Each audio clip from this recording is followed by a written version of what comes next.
Speed metre দিয়ে নজরদারি, বেপরোয়া বাইকের তাণ্ডব রুখতে কড়া পদক্ষেপ আসানসোল দুর্গাপুর পুলিশ কমিশনারেটের ট্রাফিক বিভাগের।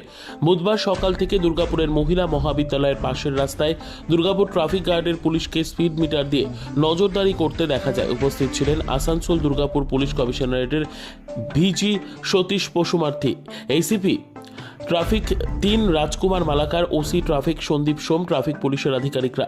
ট্রাফিকের ডিসি বলেন, দুর্ঘটনা রুখতে রাজ্য জুড়ে চলছে ট্রাফিকের বিশেষ নজরদারি। আসানসোল দুর্গাপুর পুলিশ কমিশনারেট এলাকাতেও ব্যতিক্রম নয়। দুর্গাপুর ট্রাফিক গার্ডের অধীনস্থ মহিলা মহাবিদ্যালয়ের সামনে রাস্তায় এদিন নজরদারি চালানো হয়। আমাদের প্রধান লক্ষ্য দুর্ঘটনা রোধ। যারা জোরে বাইক চালাচ্ছে, নিয়ম লঙ্ঘন বহন করছে, তাদের বিরুদ্ধে ব্যবস্থা নেওয়া হচ্ছে। স্পিড মিটার দিয়ে আমাদের মাঝে মধ্যে নজরদারি চলে।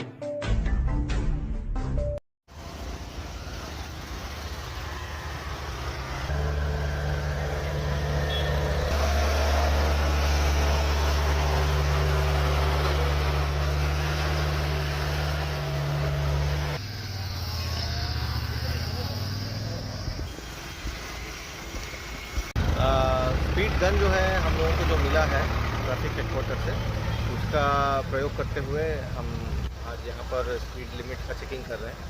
तो जो भी स्पीड लिमिट पार करेंगे तो उनका चालान होगा। तो स्पीड गन जो है वो व्यवहार करके हम स्पीड लिमिट का चेकिंग कर रहे हैं, स्पीड व्हीकल स्पीड का। तो उनको लेकर जो भी चालान करना है, बाकी अगर बहुत ज़्यादा रैश नेग्लिजेंट ड्राइविंग है तो उनके केस में हम थाना में भी केस देते हैं। फिर उसके बाद जो हमारा सेफ ड्राइव सेफ लाइफ सरकार का इनिशिएटिव है, तो उसके अंतर्गत हम स्कूल कॉलेज अलग अलग जगह पर जाके लोगों को अवेयरनेस भी दे रहे हैं कि स्पीड लिमिट में चलाएं, हेलमेट पहनकर, सीट बेल्ट पहनकर गाड़ी चलाएं। ये सारी चीज़ें कर रहे हैं।